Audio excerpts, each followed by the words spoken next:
Hey guys, Andy here. Now, I love me some action camera action. So when I saw this Yeet Discovery action camera on Amazon for, I think it was about £37 in a lightning deal, I thought, I need to give this a try. How good can it be for £37? So I stuck my order in. It was with Amazon Prime, so it came the very next day. Here it is, and we're going to take a look at it today. So you can see some of the specs there. It is actually a 4K camera for £37. I thought that sounded quite impressive. Here is the device itself. We'll see on the one side it's got a micro USB charging point. Takes a micro SD card. It's got a protective plastic on at the moment. There's a speaker on the top, and I think there's a couple of microphones for the stereo.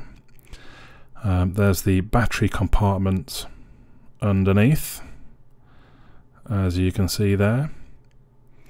So what else in the box? You've got the sort of usual kind of welcome card from Yeet, telling us where they are and how we can contact them. We have the warranty, we have the instruction booklet. It's all fairly standard stuff. I wouldn't particularly say you need it. Here's the micro USB cable. Not too concerned by that because I've got them dotted all over the place. And then the actual battery. So let's go ahead. The battery has the little sort of flap to help you pull it out, which is quite handy. You power it on, and you see the screen lights up on the back. And again, so for £37, an action camera with a screen on the back. I thought, oh, that's not bad. That's not bad. And the first thing it does is take you through how you use the screen and the touch controls on it. I thought, okay, can I actually do it? So I'm pressing, but no, I'm actually just tapping through the different instructions at this point. But that's fine. It does tell us to go and get the app. It doesn't help in any way to do that, but it tells us to go and get it. Okay. Not a problem. And we can see there the camera working. Now straight away I've put it down from 4K with 20 frames per second. Although it's 4K, I have to wonder, 20 frames per second doesn't sound great. So I drop it straight away down to 1080p, 60 frames per second. There's a few other settings. I didn't really mess with them too much, to be honest. Just wanted to get cracking really, I suppose. I have actually uploaded already some 4K footage. If you wanted to specifically see what it's like, that is already on my channel. So here's me now actually using the different commands that it suggested that I should do. And it all seems to work reasonably well. Obviously I've got no SD card at the moment, so I guess the next step is to get the app installed. So I found the app on the Play Store. It was a very small file, so it didn't take long to install. The connecting was a little bit of an issue initially until I realized that you have to put in the Wi-Fi password yourself. So it lists all the different devices you might be using. You select the one, it takes you through what you need to press, but it says it kind of just sends you to the Wi-Fi page, and that's it. It was only when I realized, okay, let's put in a fairly default password. That connected fine, and all of a sudden then, before you know it, I was viewing the camera on the phone. Obviously you can then control the camera from the phone. Now what I did find after that, it didn't seem to want to connect. I would imagine, I didn't play because I wasn't all that bothered. I was hoping of using the screen, but you could probably just forget the Wi-Fi network and connect again. It would probably be fine. The buttons on the screen, all well and good. You can view the footage back on the device. So actually my first thought was, what's the battery power like?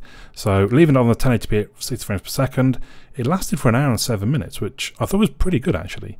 That'll last you through a lot of trips and outings. It was at this point I realised the first problem. There's no thread, there's no way of mounting it to anything.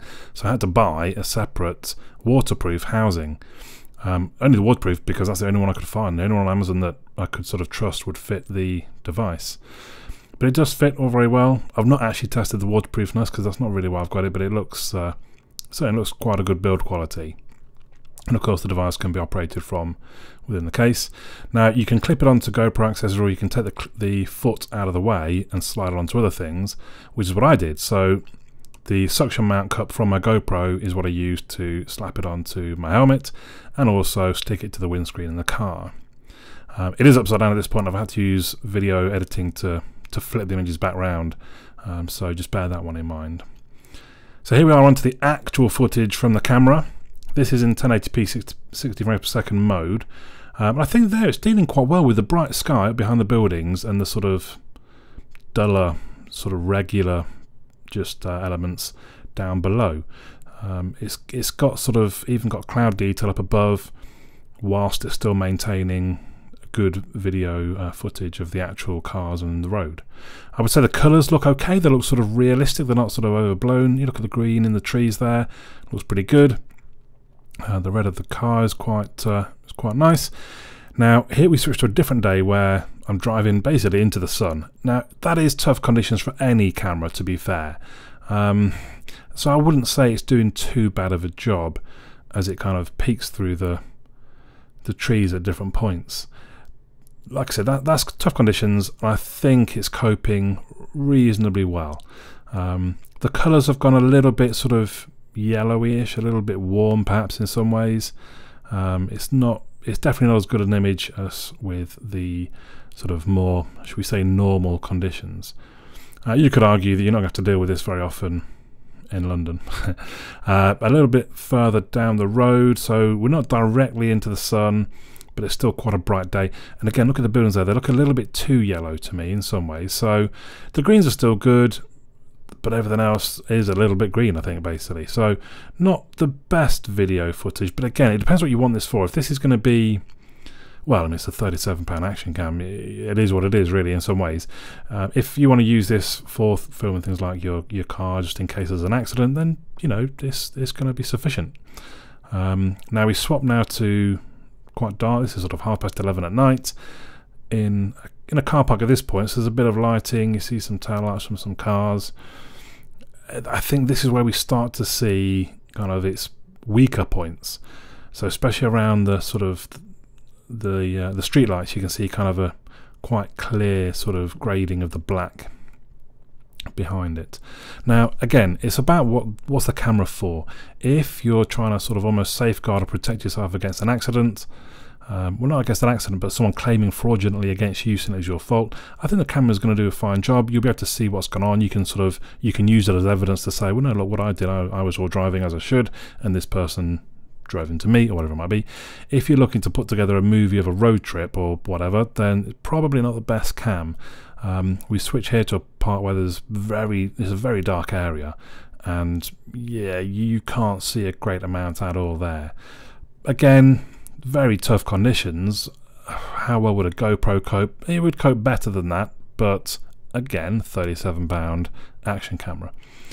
So all in all, I mean, it feels a little light and a little cheap, and the video footage is not fantastic. But I think for £37 plus the £10 for the waterproof case, you're not getting a bad action camera for that money. So there you go, that's my thoughts and some footage. Let me know what you think in the comments down below. But for now, my name's Andy. I'll catch you all again soon.